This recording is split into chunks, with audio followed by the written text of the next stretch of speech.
Everybody in Copper Draw knew Elias Boone couldn't afford to feed himself, let alone another mouth. So when he came up the Wash Road one November evening leading a horse that looked more like a coat rack than an animal, ribs you could have hung a hat on, one eye crusted shut, walking like every step costed something it didn't have to spend, the whole valley agreed on one thing. The horse would be dead by morning. They were half right. Something did die that night. It just wasn't the horse. I've kept a ranch ledger for 41 years.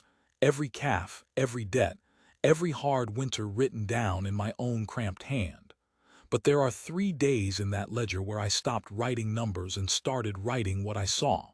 This is the first of them. Because the next morning, when Elias walked out to that leaning shed expecting to bury something, what he found instead changed the shape of every year that came after. For him.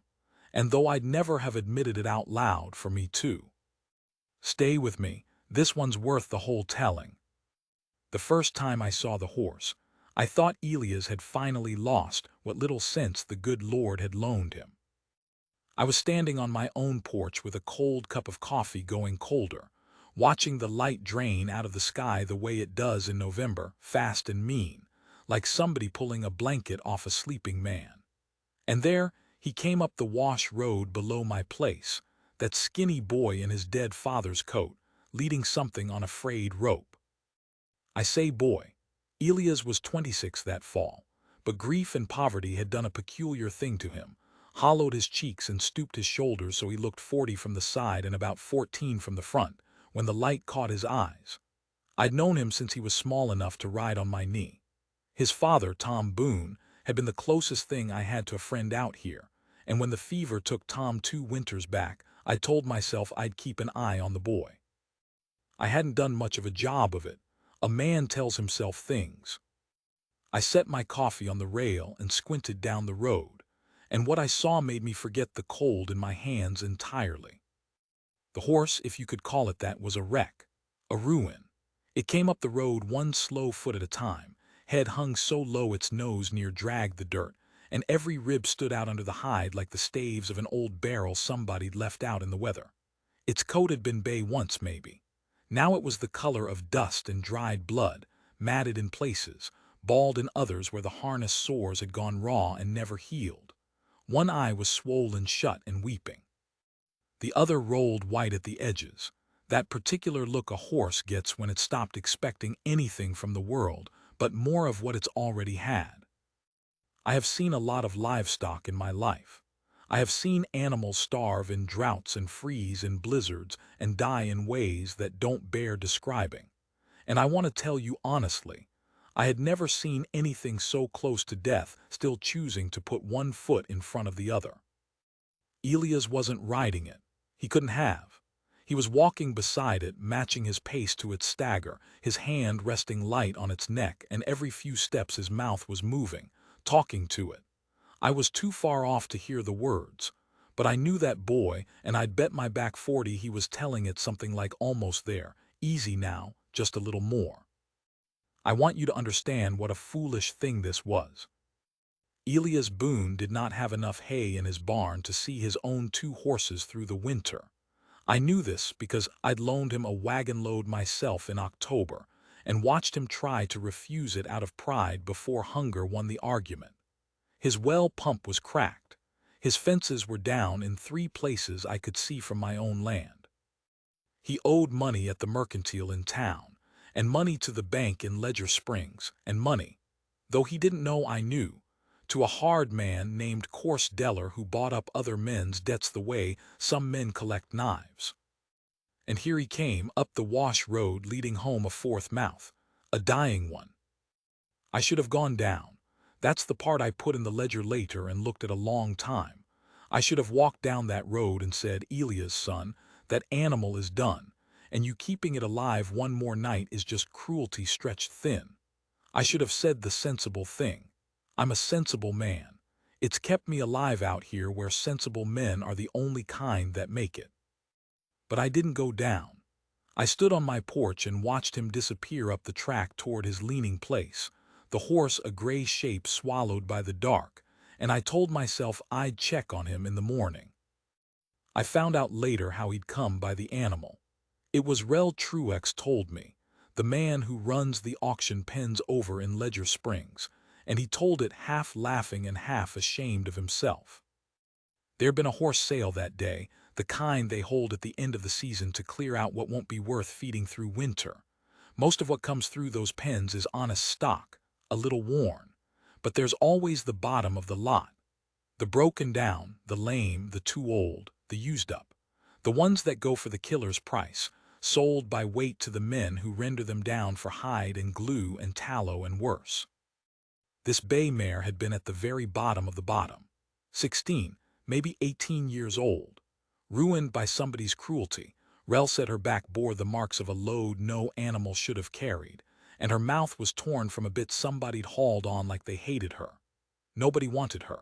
Even the killer buyer had looked her over and shaken his head, said there wasn't enough meat on her to make the rendering worth his time, and he'd sooner she was shot in the pen and hauled off for the dogs. That was the moment Elias stepped up. Rel said the whole barn went quiet when the skinny Boone boy raised his hand and bid. $1. $1 for a horse the killer wouldn't take for free. Men laughed. Somebody said something ugly about him, and Elias just stood there with his jaw set, $1 in his fist, probably the last dollar he had in the world, Rel figured, and he stared down that whole barn full of laughing men until they gave up and let him have her, just to be shed of the strangeness of it. Why'd he do it? I asked Rel. Rel was quiet a second, then he said, I asked him that. You know what he told me? He said, she looked at me. That was all, she looked at me. I've turned that over in my head more times than I can count. But I'm getting ahead of the night. Let me go back to it.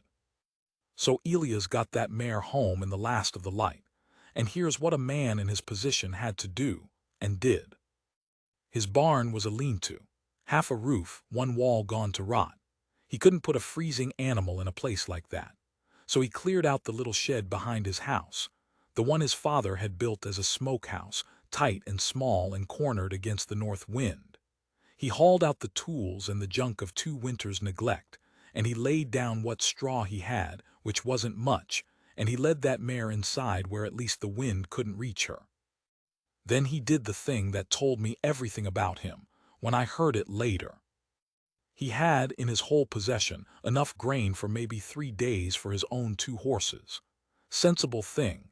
The only thing was to let the dying mare die and save the grain for the animals that might live. Every man in the valley would have done exactly that and slept fine. Elias split his grain 4 ways. He fed the mare that night with his own hands, a little at a time so she wouldn't founder, warming water from his own stove because the trough was skinned with ice. He got a rag and cleaned that weeping eye. He worked at the matted places in her coat where the sores were, gentle as he could, and Rel, who'd followed him part way home out of some feeling he couldn't name, said the boy talked to her the whole time in a low, steady voice, the way you gentle a frightened child. And the mare stood there and let him. Too weak to do otherwise, maybe. Or maybe something in her, down under all that ruin, recognized that after a long time of hands that only ever hurt, here at last was one that didn't. Rel left him there past midnight, still working. And Rel told me, and this is the part he was ashamed of, that, on the ride home he'd wept. An old auctioneer who'd sold 10,000 animals to their deaths and never blinked, weeping in the dark on his horse because a poor boy had knelt in the straw feeding his last grain to something that was going to die anyway. That was the night. Cold came down hard after midnight.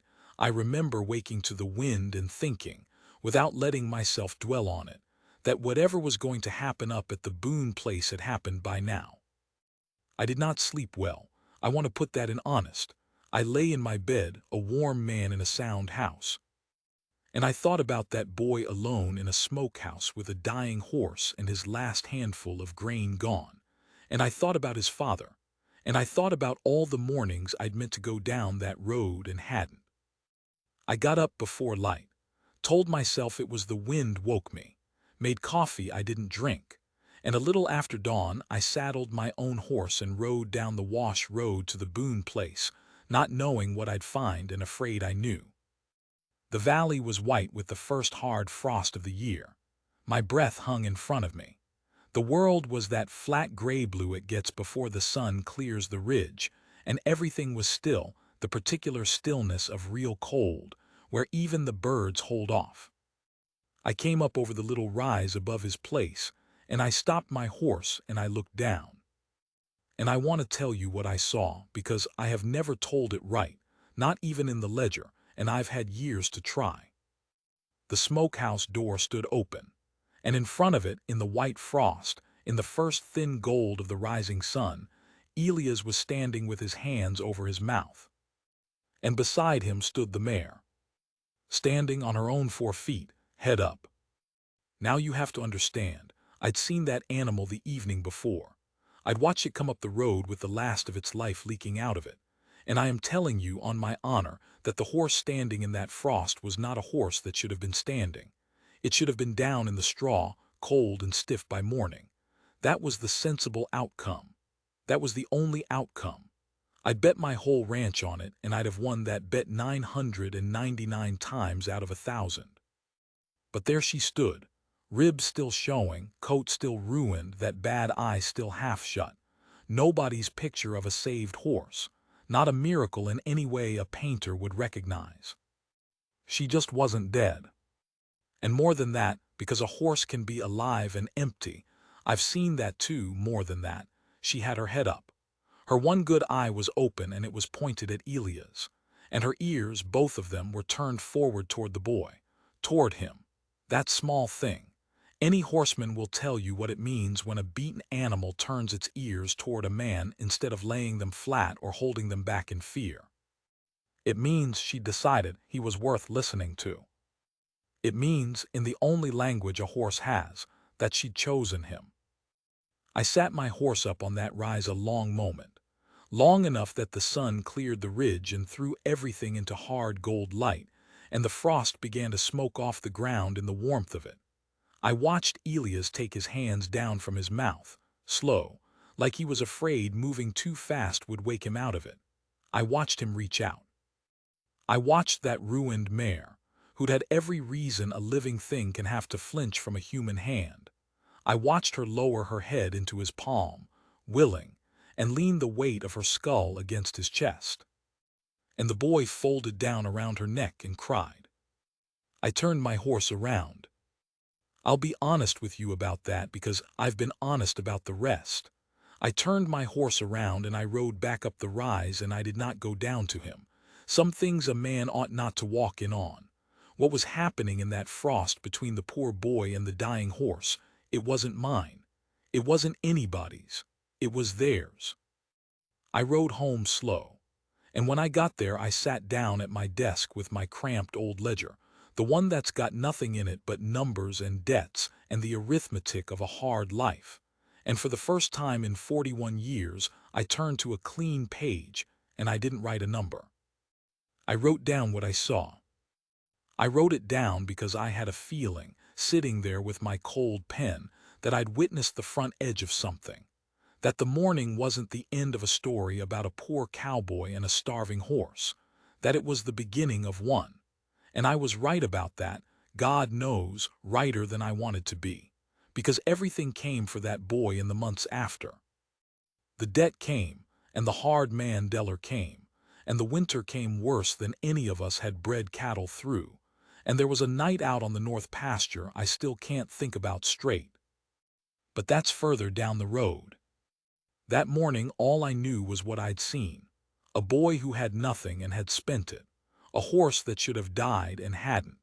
And between them, in the frost and the first light, something that the sensible part of me, the part that's kept me alive out here, still cannot explain, and has stopped trying to. I named her in my ledger before Elias ever named her out loud. I don't know why I did it. I wrote, the bay mare, Boone's not dead. And then underneath, because it was true and I couldn't help it, I wrote one more line. I wrote, he gave her the last of what he had. She gave it back. I closed the book. I didn't ride down that day. But I want you to know I started leaving my gate open after that, the one between my land and his. and I started riding the fence line down toward his place more mornings than I'd care to admit, telling myself it was the fence I was checking. It wasn't the fence. It was the boy, and the horse, and the thing that had started between them in the cold that I couldn't name yet, but that I already knew, the way you know weather's coming before you can see it, was going to ask something of me too before it was done. Something I wasn't sure that gray morning I had it in me to give. I found out, but not yet. I said I started riding my fence line down toward the Boone place. I want to tell you now about the mornings that came after, and how a thing that begins as one man's small miracle turns, given enough winter, into every man's problem. She lived. That was the first surprise, and it stretched into weeks. The bay mare did not die that November, nor the week after, nor the week after that. I'd ride the fence in the gray mornings, and there she'd be in the little paddock Elias had patched together out of downed rails and baling wire, standing in the frost with her head up, watching the road. Still a ruin to look at, but a ruin that was filling in, day by day, so slow you couldn't see it happen but couldn't deny it either when you set one morning against the last. The ribs went from staves to shadows. The bald patches over the sores crusted, then flaked, then feathered over with new hair, darker than the rest. So she came up mottled, a horse wearing the map of everything that had been done to her, healing in patches like a field coming back after a burn. The eye opened. That was the thing I watched for. First it was that weeping-crusted slit, and then one morning in December I rode down and both her eyes were open and clear and pointed at me over the rail. And I swear to you the animal looked at me like she was taking my measure and finding me about average. Which, coming from a horse that had every right to hate the whole shape of a man, felt like being paid a compliment I hadn't earned. Elias named her Junco, after the little gray snowbirds that come down out of the high country when the weather turns, the ones that show up right before the first hard snow and stay all winter, hopping around in the cold like they can't be bothered to be afraid of it. Small, plain, tougher than they've got any business being. He never explained the name to me. He didn't have to. I understood it the first time I heard him call it across the yard and watched her ears swing toward him.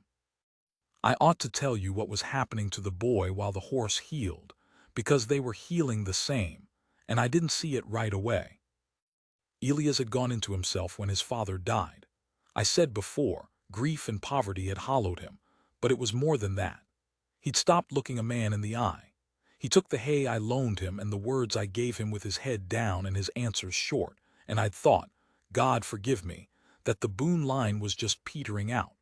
That some men are built to fold, and Elias was one of them, and the kindest thing was to watch it happen quietly and not make him say it out loud. I was wrong about that boy the way I'd been wrong about the horse. Because as Junco came back, so did he.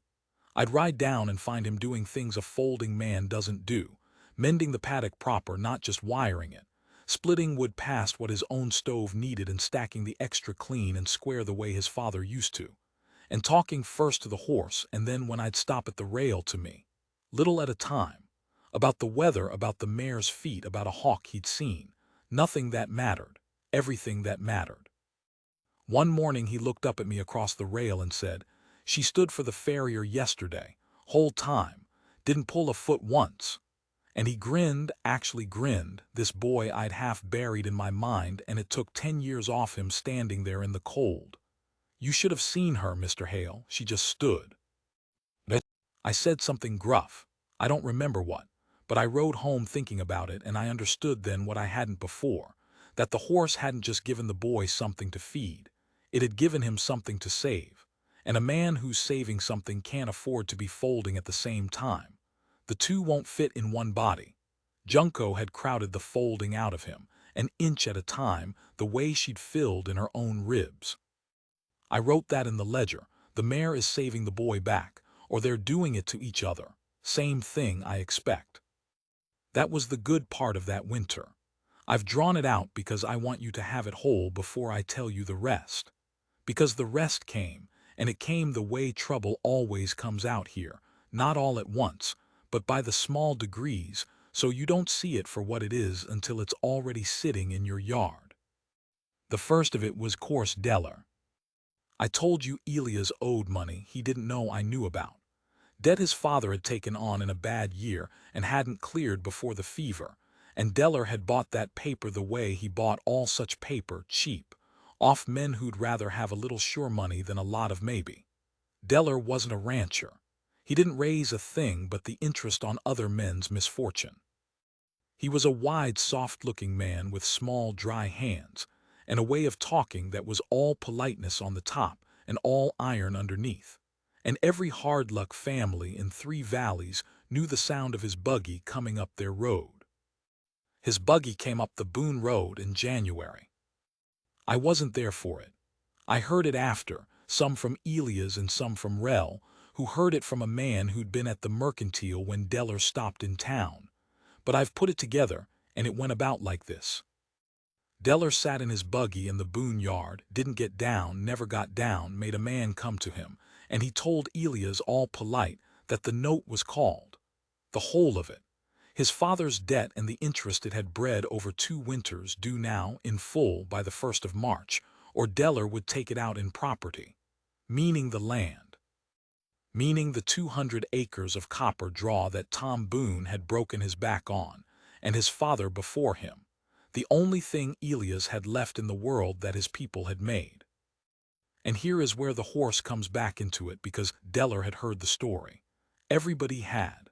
The poor boy and the dollar mare.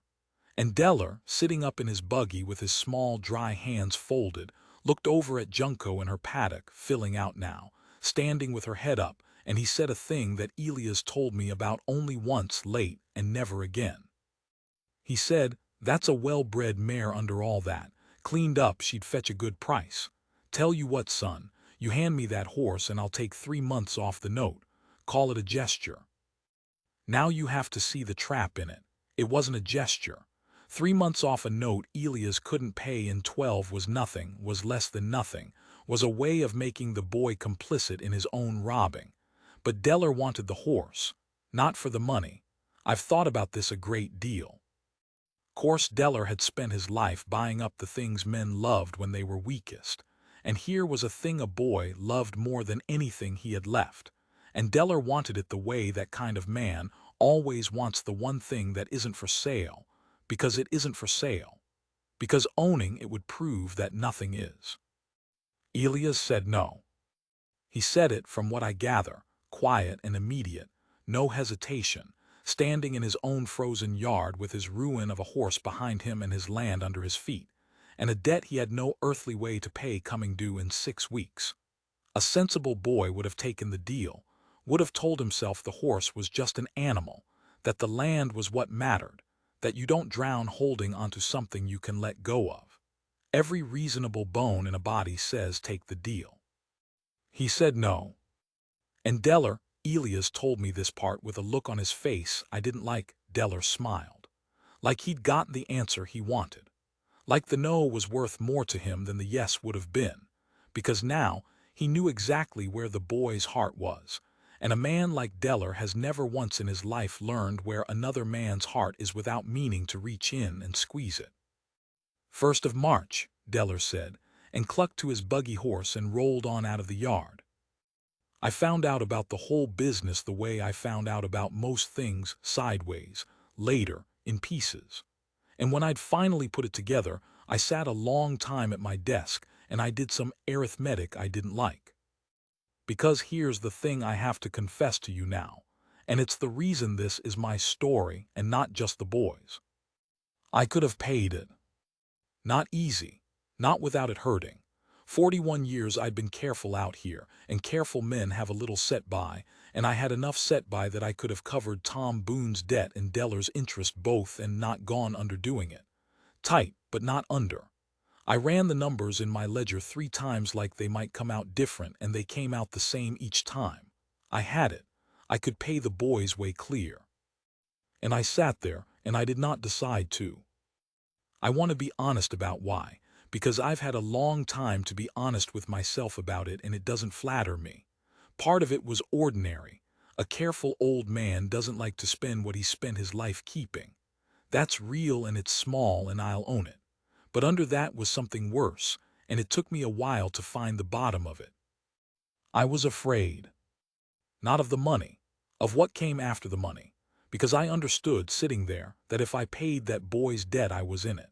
I was in his life, in his troubles, tied to his fortunes, and I had spent 2 years telling myself I'd keep an eye on Tom Boone's son, and doing the bare least of it, riding fence I didn't need to check so I could look at his yard from a distance and feel I'd done my part. Paying the debt would end the distance. It would make me family to that boy's trouble, and I had gotten old and careful and alone out here precisely, so I wouldn't have to be family to anybody's trouble ever again. But that's another ledger, and I won't open it here. So I didn't decide. I told myself I was waiting to see. I told myself the boy had his pride and wouldn't take it. I told myself a dozen things, and the 1st of March came closer, and I wrote my fence and looked at the horse getting well, and the boy getting well and the deadline coming on like weather, and I did nothing. That was my moral-heavy decision, if you want to know. The story asks for one from the human at its center, and I suppose I'm confessing that in this part the human at its center for a while was me, and I chose wrong, and chose it slow, which is the most cowardly way there is to choose anything. Now the winter. I've bred cattle through 41 copper draw winters, and I'll tell you the one that came down on us that February was the worst of them. It came in the 2nd week, and it did not let up. Snow first, then a thaw that turned everything to ice under a skin of white, then more snow on top of the ice so you couldn't see what you were walking on, and cold, cold like a live thing, cold that came up out of the ground through the soles of your boots and sat in your chest and would not be built out of any house I've ever seen. Cattle died standing up. Men lost fingers, toes, worse. The stage stopped running. Ledger Springs might as well have been on the far side of the moon. And out in it, in that killing weather, a thing happened that I've told to maybe 3 people in my life, and I'll tell it to you now the best I'm able, though I've never once told it and felt I got it right. Elias had a small bunch of cattle, a dozen head, no more, the whole of his herd, the thing that stood between him and starving even if the land was lost. In the worst of the storm they drifted. That's what cattle do in a bad blow, they turn their tails to the wind and walk with it, mile after mile, until they fetch up against a fence or a draw or a drift and pile up there and die. Elias' little bunch drifted north, off his land and onto the high country, into the broken ground along the north pasture where the draws run deep and fill with snow like graves waiting to be filled. He went after them. In that storm, at night near enough, a man alone on a horse into the high broken country in the worst weather any of us had ever seen, after a dozen head of cattle that a sensible man would have written off and stayed by his stove and grieved in the morning, because those dozen head were everything, because if he lost them there was no coming back, land or no land, deller or no deller. He'd have nothing to eat and nothing to sell and nothing to be, but a boy in a cold house, waiting for spring to find out he'd starved. He rode Junco. I have to stop and put that down plain, because it's the center of the whole thing. He had 2 other horses, sound horses, whole horses, horses that had never missed a meal in their lives, and he did not take them. He took the mare, the ruin, the dollar horse, 16 or 18 years old and 6 weeks off her deathbed, still light in the flesh, still marked all over with the map of her old suffering. Why, I asked him after, long after, and he was quiet a while and then he said the truest thing I think I ever heard him say. He said because she'd go where I asked her. The other 2 are good horses, but they'd have used their own sense out there. Junco, and he stopped and started again.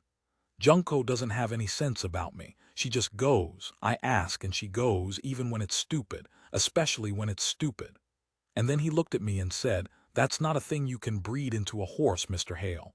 That's a thing you can only get one way. By feeding her the last of what you have on the worst night of her life," is what he meant. By being the one hand that never hurt her. You don't get that kind of go from a sound horse who's never needed you. You only get it from a broken one you put back together, who knows to the marrow of her bones what you are to her. So he rode the broken horse into the killing dark, and she went because he asked. I don't have all of what happened out there. Nobody does but Elias, and he's never told it whole, and I don't blame him. But I have pieces, and I have what I saw at the end, and I'll give you those. He found the cattle, piled against the fence in the deep draw the way I said, half of them down already, the snow drifting over them. And he got them up, a boy alone in the black cold, getting frozen half-dead cattle up out of a drift one at a time on horseback, by main force and cursing and the will of God. And he turned them and started them back, the whole slow frozen mile and more back toward his land and the low pasture where they might live till morning. And somewhere in that black mile, the mare went through the ice. There's a creek runs through the north country, and it had iced over and drifted over so you couldn't see it was there, and Junko went through into the water. Cold water in that cold night. A horse that goes into water like that in weather like that most times that's the end. The cold takes them fast, the footing's gone, they thrash and tire and go under and it's done. Elias went in after her. Into the water in that cold, to get his horse out. I've tried to imagine it and I can't, not really. The dark and the cold beyond cold and the water, and a boy already frozen to the edge of his own life, choosing to go into the one thing more certain to kill him than the air was, for a horse, for $1 horse, for a ruin he'd bought to save from the killer's knife 3 months before. And here's what I keep coming back to. He didn't have to, even out there, even then. He could have let her go, could have gotten himself to the bank and let the mare take the death that had been coming for her since before he ever laid eyes on her, and no man alive would have said a word against him. A horse is a horse. A man's life is a man's life. That's the arithmetic, and it's true arithmetic, and every sensible bone says do the sum and save yourself. He did not do the sum. He went in after her, and I don't know how, I have never known how, and he can't tell it, he got her out. Got her up onto the bank and himself after her, the both of them soaked and freezing in the killing dark, miles from any fire, with a dozen half-dead cattle scattered in the snow and the storm still coming down. And that's where the last piece is mine to tell, because that's the morning I rode down. I couldn't have said why. I'd slept bad, I'd been sleeping bad the whole dead line-drawn winter, with my cowardice sitting on my chest, and I woke before light with a feeling I've learned over 41 years not to argue with, the feeling that says go now, the one that saved my life and other men's more than once. I got up in the black cold and I saddled up and I rode down the wash road through the last of the storm, not toward his house but north, toward the high country, because the feeling pointed north and I've learned to follow it. And in the gray first light, out on the edge of the north pasture where his land meets the broken ground, I came over a rise and I saw them. The cattle first, a dozen head alive, God's own truth, bunched and standing and steaming in the cold alive. And past them, coming slow across the white, a boy and a horse. Junko was walking in the snow, coated in ice along her whole near side where the creek water had frozen to her, her breath going up in great slow clouds, putting one foot in front of the other the exact way she had that first November evening coming up the wash road, like every step cost her something she didn't have to spend. But walking, alive, head down, near the end of herself, but walking. And Elias was not riding her. He was walking beside her, frozen half to death himself, ice in his hair and his coat gone stiff as a board, staggering worse than the horse was, and he was walking beside her with his hand on her neck and his mouth moving, talking to her, just like the first night, almost there. Easy now, just a little more. Same words, same boy, same broken horse. Only everything else turned all the way around. Because in November it had been him bringing her home to save her, and this gray morning it was the two of them bringing each other home, and I could not for the life of me have told you who was saving who, and I don't think there was an answer, and I don't think it mattered. I rode down to them. I got down off my horse in the snow, and Elias looked up at me, his face gray-white, his lips near blue, his eyes gone to that place a man's eyes go when he spent everything he has and a little past it, and he tried to say something and couldn't get it out. His jaw was frozen too stiff, and what he did instead was he just looked at me. The way the mare had looked at him in the auction pen. The way she'd looked at me over the rail all those cold mornings. He looked at me. And I want to tell you that whatever it was in me, the caution, the fear of being family to a boy's trouble, the arithmetic I'd been hiding behind all winter, whatever it was, it broke, right there in the snow, clean through, the way ice breaks when the thaw finally comes up under it from below. I got him up onto my horse. I got a blanket off my saddle around him, and I led the both of them home, the frozen boy on my horse and the frozen horse on the boy's rope, and the dozen head of cattle strung out behind, alive, down out of the high country in the gray morning, and the whole way down I was doing arithmetic in my head. But it was different arithmetic now. It wasn't can I afford to pay his debt. I'd known the answer to that for weeks and been a coward about it. It was how did I let a half-froze boy on a dollar horse teach me, at my age, what a thing is worth. Because that's what he'd done, out there in the dark, going in after her. He'd show me the sum I'd been getting wrong all winter. I'd been figuring what a thing costs. He'd been figuring what a thing is worth. And those are not the same arithmetic, and I'd lived 60-odd years and 41 copper draw winters, and I had never once, until that gray morning in the snow, gotten it right. I got them home. I built the fire up in his little house myself while he shook under every blanket he owned. I saw to the mare, got the ice off her, got her warm, got grain in her, my hands doing the work while my mind ran on ahead. And when the boy was warm enough to talk and had slept some, and woke in the afternoon with the color come back into his face, I was sitting by his stove, and I said the thing I should have said in January. I said, Elias, the note, Deller's note, I'm paying it. He started to argue. Of course he did.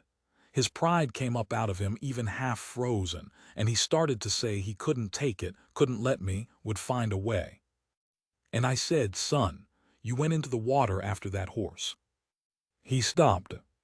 You went into the water, I said, after a horse you paid $1 for because she was worth it to you. Because worth isn't the same as cost, and you knew that when you were 26 and near froze to death, and it took me till this morning to learn it, and I'm ashamed of every day it took. My voice wasn't as steady as I'd have liked. So you're going to let me pay this note, not because you can't manage, because I finally can. Do you understand me? He looked at me a long moment. Out in the paddock through the window, Junko stood in the last of the daylight, iced no more, warm, alive, her head up and her ears turned toward the house, toward the boy, the way they always were. And Elias, Tom Boone's son. That I'd half buried in my mind and been so wrong about, Elias put his face in his hands, and this time I didn't turn my horse around. This time I stayed. I put my old hand on that boy's shaking shoulder and I stayed, and I let myself be, at last, family to his trouble. Which is all he'd ever needed from me. Which is all his father would have asked of me, if I'd had the courage to hear it 2 years sooner. The debt got paid. Deller got his money, the whole of it, and I'll tell you it was worth every dollar to hand it across and watch those small dry hands take it and know he wasn't getting the land, wasn't getting the horse, wasn't getting the one thing he'd really come for, which was the boy's heart in his fist. But I've gone and gotten ahead of myself again, because Deller didn't take that the way a beaten man takes it. He took it the other way, the way that comes back around. The note was paid. But course Deller was not a man who forgot being told no by a poor boy in a frozen yard, and he was not a man who forgot being made to take his money when what he'd wanted was to take something that couldn't be bought. He rolled out of that valley in the spring thaw with his money and his grudge, and I watched his buggy go and I thought, fool that I am, that it was over. It wasn't over. Because there's a thing about a man like Deller, a thing I should have known, having watched his kind work these valleys my whole life. When you keep the one thing he wanted out of his hands, when you prove to him that something isn't for sale after all, he doesn't let it go. He waits. And come the next fall, when the boy and the horse and I had all let ourselves believe the worst was behind us, Course Deller came back up the Wash Road. And this time he wasn't alone. And this time he hadn't come for the land. But that morning, sitting by the stove with my hand on Elia's shoulder and Junko standing warm and alive in the last of the daylight, that morning, we didn't know yet. That morning, for the first time all that long killing winter, we thought we'd won. I said we thought we'd won. I want to sit in that a moment before I tell you how the fall came, because it's the last time in this telling that anybody in Copper Draw got to feel easy, and a man ought to be allowed to remember the good stretch hole before he says what ended it. That summer was the best I'd seen in years, and not because of the weather. The weather was ordinary, hot and dry the way it always is, grass going gold by July. The creek Elias had near died in dropping to a trickle you could step across without wetting your boot. No, it was good because of what it held. I'd stopped riding the fence line as an excuse. I rode down to the Boone place now because I was going to the Boone place, and there's a difference in a man's chest between the two that I'd forgotten existed. Elias worked that land like it had personally insulted him. The debt was clear, and something about being clear of it had lit a fire in the boy that the debt itself never could. A man will lie down under a weight, but he'll run once you take it off him. He put in a garden. He mended every rod of fence I'd watched fall down over 2 years of neglect. He traded work for a sound wagon and traded work again for the lumber to put a real roof on the barn. And by August, that leaning place looked like a ranch. A man lived on instead of a place. A man was slowly disappearing from. And Junko. I have to tell you about the mare that summer, because she was the visible sign of everything, the way she'd been the visible sign of it from the start. She came all the way back. Not to what she'd been before her cruelties. A horse doesn't come back to that, no more than a man does, but to something you couldn't have imagined, seeing her come up the Wash Road that first November evening. Her coat came in over the old bald sores dark and thick, so she was mottled bayon near black, dappled almost, a strange handsome map of a horse. She put on flesh till the ribs were memory, and her eye that had rolled white with the certainty that the world held nothing for her. Her eye went soft and steady and curious, the eye of an animal that has decided, against all the evidence of her own life, to trust one particular man completely and the rest of the world provisionally. She followed him, not led, followed loose, no rope, around the yard and up to the garden fence and out to the near pasture, the way a dog follows, which I've seen in a horse maybe twice in my life, and both times it was a horse that had been to the bottom of things and been brought back up by one set of hands. She'd stand at the fence in the evening with her head over the rail and watch the road, and when Elias came into the yard she'd nick her, low, in her chest, a sound a mare makes to a foal, and he'd go to her and put his forehead against the flat of her cheek, and the two of them would stand there in the last light not doing anything at all. I watched that 100 times that summer, and it never once got smaller. I put a thing in my ledger in July that I'll share, because it's the closest I ever came to understanding it. I wrote, "A man saves an animal's body. The animal saves the man's, I don't have the word. Not body, the other thing. The part that decides whether to get up in the morning. He saved her legs, and she saved whatever it is in him that his father's death near killed. And I have watched it all summer, and I still can't tell you how it works, only that it does, and that I'd trade a good deal of what I know to have understood it 40 years sooner." That was the summer, now the fall. Course Deller came back up the Wash Road on a hard, bright morning in late September, and I was there when he came, which was chance, or wasn't. I'd ridden down to help Elias sort the cattle for the fall, the same dozen head that had drifted in the storm, plus their spring calves, a real little herd now, the beginning of something. And we heard the buggy before we saw it. You always heard Deller before you saw him. There was a particular light rattle to that rig of his, a townsman's rig, no business being on a ranch road, and Elias' head came up at the sound of it the way a horse's head comes up at the smell of a snake. But it wasn't the buggy that turned my stomach. It was what came behind it. Two riders, hard men, the kind that drift through the valleys in the fall looking for winter work and don't much care what the work is. Deller had brought muscle, and a man doesn't bring muscle to collect a debt that's already been paid. Deller stopped his buggy in the yard, didn't get down, of course, never got down, and he sat there in the bright morning with his small dry hands folded, and he smiled at the two of us like we were old friends he'd ridden out special to see. "Mr. Hale," he said, surprised to find me there and not liking it. "And young Boone, my, doesn't the place look fine?" He let his eyes travel over the mended fence, the new barn roof, the fat cattle, the garden. And then he let them travel to the paddock where Junko stood with her head over the rail, watching him with that steady, curious eye, and his smile changed, went private, went to a place I didn't like at all. "And the horse," he said softly. "Well now, look at the horse." I felt Elias go still beside me. "I'll come to it plain," Deller said, "since Mr. Hale's here to keep us all honest." He said honest the way another man might say something obscene. "There's a matter of the Boone note, your father's paper."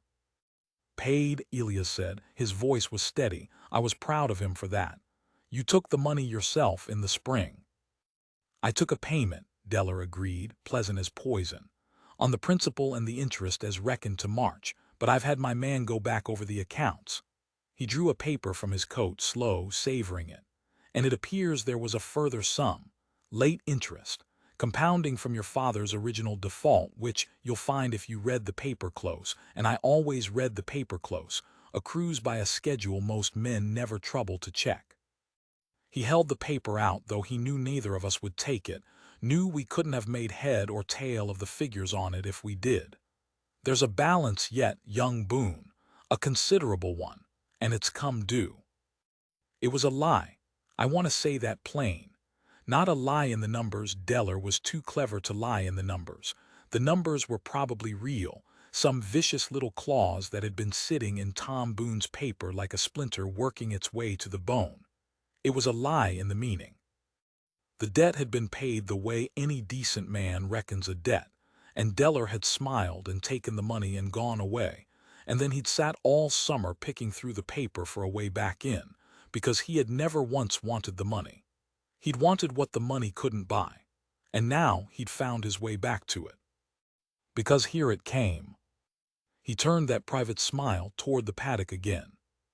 "Course," he said, "a man can be reasonable. I don't want to see this fine place broke up. Times are hard." He looked at the mare a long moment. "You give me that horse the bay there, and I'll call the balance settled. Whole thing, paper torn up.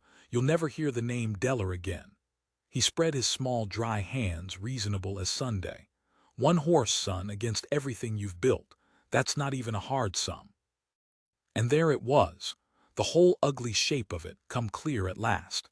He hadn't ridden out for money. He'd ridden out for the one thing he'd been told no about in January, in a frozen yard, by a boy with nothing. And a man like Deller carries a no like that the way another man carries a bullet he couldn't cut out, and it works in him until he can't rest for it. He wanted the horse because Elias loved the horse. He wanted to take the thing the boy loved most because once, when he was weak and cold and had nothing, the boy had told him it wasn't for sale, and Deller could not live in a world where that was true. I opened my mouth. I had the money, you know I had the money. I'd have paid this false balance the way I paid the true one gladly, and I started to say so. And Elias put his hand on my arm. Not hard, just enough. And he stepped forward a half step, so he was standing a little in front of me, between me and the buggy, the way you'd step in front of someone you meant to protect. "No," he said. Just that. The same word he'd said in January. Quiet, immediate, no hesitation. And I understood, standing behind him, that this had never been my debt to pay, that money had never once been the thing that was being asked for here, and that if I reached into my pocket now, I'd be robbing the boy of the only answer that meant anything.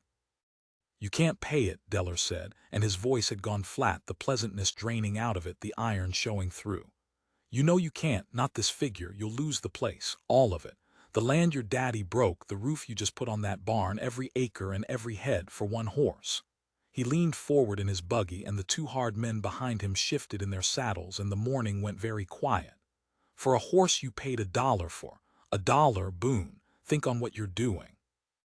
And Elias, I have to get this right. I've told it wrong every time I've tried, and I mean to get it right at last. Elias turned his head and looked back at the paddock. At the mare. At Junko, standing with her head over the rail, watching him. Her ears turned forward toward the boy the way they'd been turned toward him since the first frost morning. Since before she could stand right. Since the moment she decided, in whatever way a horse decides, that here at last was the one hand in all the world that had never hurt her. He looked at her a long moment. Then he turned back to Deller and he said, "You've got it backwards, mister." "How's that?" "You think she's the dollar horse," Elias said. "The cheap thing, the thing I ought to be able to let go of to save the place." He shook his head slow. "But you weren't there the night I bought her, and you weren't there in the storm. You've never in your life been where a thing like that happened, so you don't know." He said it without heat, almost gentle, the way you'd explain something to a child who couldn't be expected to understand it yet. "She's not the cheap thing, mister. The land's the cheap thing. I can lose the land and get more land. Men do it all the time. My daddy started with nothing, and I can start with nothing. I've done it once already." He put his hand on the paddock rail, and Junko lowered her head into it, and he didn't even look. He knew she'd be there. "But there is not another one of her. Not in the whole world. You cannot buy back the thing that happens between a man and the animal he saved when they were both at the bottom. It's not for sale because it can't be sold. It's not even mine to sell. It's hers as much as mine, and she wouldn't sell either, and I'll not do it for her." The yard was dead quiet. Even the hard men behind the buggy had gone still, and I saw one of them look away, off toward the ridge, the way a man looks away from something he's ashamed to be near. "So no," Elias said. "Take the land, take all of it. I'll be off it by the 1st of the month, and you can do what you like with it, but you'll not take the horse. Not for the land, not for the whole valley, not for anything you've got or ever will have. And you know it. You've known it since January. That's the real reason you're here, not because you think I'll say yes, because you can't stand that I'll say no." He looked coarse Deller square in the face, this boy I'd half buried, and he said the last of it quiet as a man laying down a card he's held all game. "You've spent your whole life buying up the things men love when they're weak, and you finally found one you can't have. It's eating you alive. I can see it eating you right now. I have never, before or since, watched a man's face do what coarse Deller's face did in that moment. Because it was true, every word. And the terrible thing about a true word spoken plain is that it can't be argued with, can't be bought off, can't be answered with two hard men on horses." Deller sat there in his fine townsman's buggy with his false paper in his small, dry hands, and he had come all this way to take the one thing that would prove nothing was beyond his reach.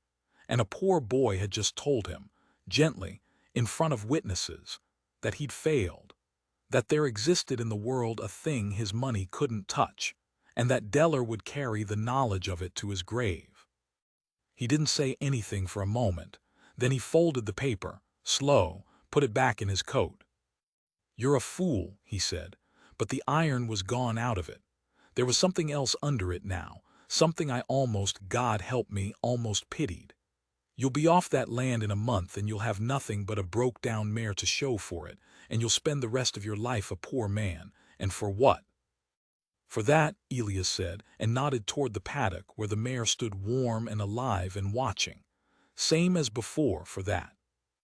Deller looked at the horse one last time, and I watched him understand, all the way down, that he'd never have her, that no amount of anything would ever get him what that boy had gotten for $1 and a night in a smokehouse and a plunge into freezing water, and I watched something in the man simply give up. Not soften. Deller didn't soften, but give up, the way a man gives up on a locked door he's finally accepted he'll never have the key to. He clucked to his buggy horse, and he turned that light rattling rig around in the Boone yard, and he drove out of it, and the two hard men fell in behind him, and I stood there next to Elias and watched the dust of them go down the wash road and out of the valley. And here is where you'd expect me to tell you the boy lost the land. He didn't lose the land. I paid it. Now hold on, because it's not what you think, and the difference is the whole of it. And if I don't get this part right too, then I've told the whole story for nothing. I did not pay it to save Elias. I understood by then that Elias didn't need saving, that a boy who'd say what he just said to coarse Deller's face, with everything he owned on the line, was past any saving a man like me could do, was in fact stronger in the one place that matters than I'd been at any point in my long, careful life. I couldn't save that boy. He'd outgrown my saving. He'd have walked off that land with his head up and started over with a broke-down mare, and been more of a man doing it than I'd managed to be in 60-odd years of holding onto everything I had. No, I paid it because of the sum. Because standing in that yard, watching a poor boy tell the richest, hardest man in 3 valleys that there was a thing he loved that wasn't for sale, I finally finished the arithmetic I'd been failing all my life. I'd spent 41 years figuring what things cost, keeping the ledger, holding on, riding fence I didn't need to check so I wouldn't have to go through the gate, growing old and careful and alone on purpose, so I'd never have to be family to anybody's trouble, so I'd never have to stand where it might cost me something. And here was this boy who had nothing, spending everything twice on a thing worth more than everything, and coming out of it richer than I'd ever been. I'd been getting the sum backwards my whole life, same as Deller, not as cruel about it, I'll give myself that much, but backwards the same way, figuring cost when I should have been figuring worth. And Deller had ridden out of that valley a beaten man because he'd never once in his life had a thing that wasn't for sale. And I was standing there in the same yard about to make the same mistake for the last time, about to let a boy walk off his father's land to keep my careful old distance intact, to avoid the one thing that had ever been asked of me, which was to come through the gate. So I paid it, not to save him, to save me, to buy myself at the very end of a long, careful life, one thing that wasn't for sale, which was a place in that boy's life, and a claim on that boy's troubles, and the right to be, at last, what I'd promised Tom Boone's ghost I'd be and spent 2 years being too much of a coward to become. I told Elias it was a loan. He'd never have taken it otherwise, his pride being what it was.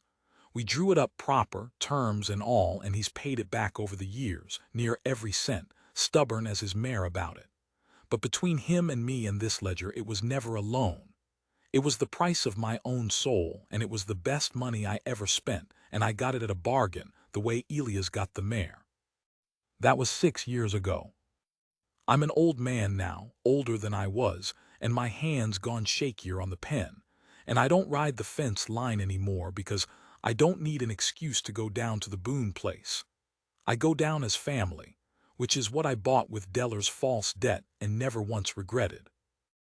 Elias married 2 years back, a good woman from over Ledger Springs way, and there's a child now, a boy, and they've asked me to stand as the child's grandfather since both his real ones are gone, and I said yes, and I don't have the words for what it did to me to be asked, so I won't try to put them here.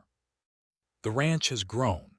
Elias made good on what he told Deller, that a man could start with nothing and build, that his father had done it and he could.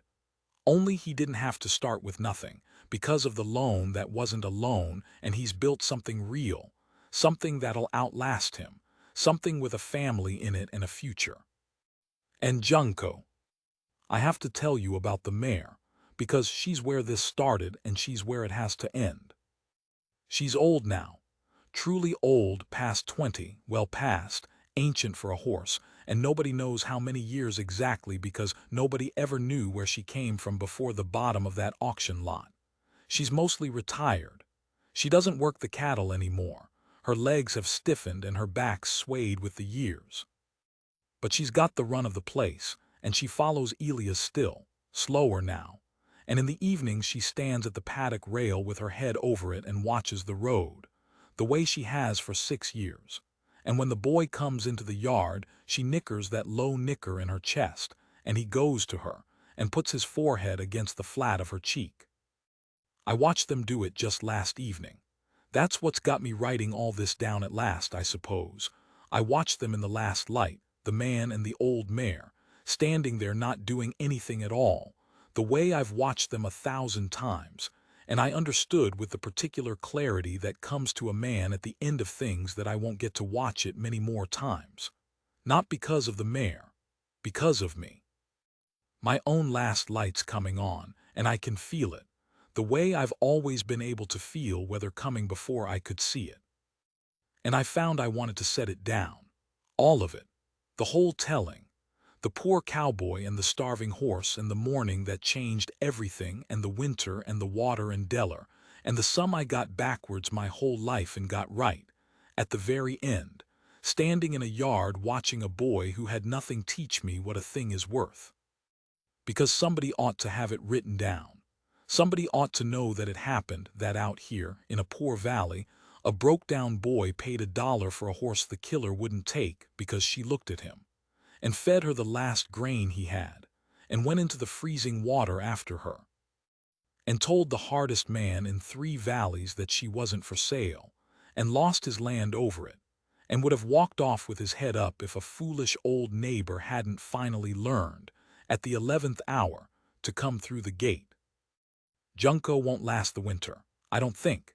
She's old and the cold's hard on old bones, and I've seen enough of them go to know the look of a creature in her last good season.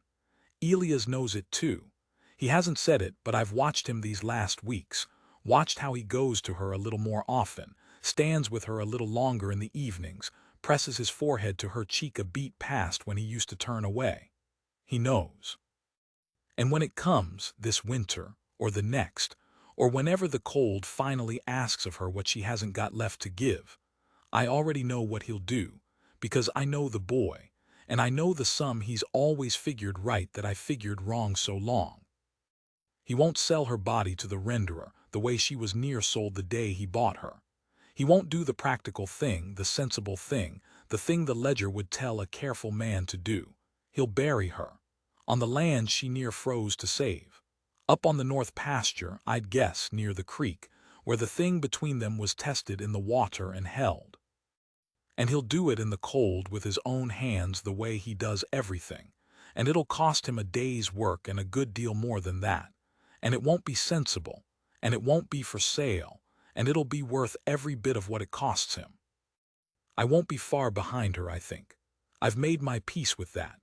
A man who's finally learned the right sum doesn't fear the last of it the way he did when he was getting it wrong, when all he had was cost, and holding on, and the long, careful distance. I've asked Elias for one thing, just the one. I asked him when it's my turn to put me up on that north pasture too, not beside his own people, beside the mare. He asked me why, same as Rel asked him that first night, why he'd bought a dying horse for $1. And I told him the truest thing I know, which is the thing this whole long telling has been trying to say, which is the sum I spent my life failing and got right at the end because a poor boy and a starving horse taught it to me for the price of $1, and everything that came after.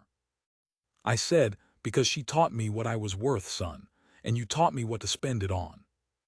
He didn't say anything. He just put his hand on my old shoulder, the way I put mine on his that afternoon by the stove 6 years gone. And out at the rail in the last of the light, the old mare lifted her head and turned her ears toward the both of us, and watched the road a while longer, the way she always has.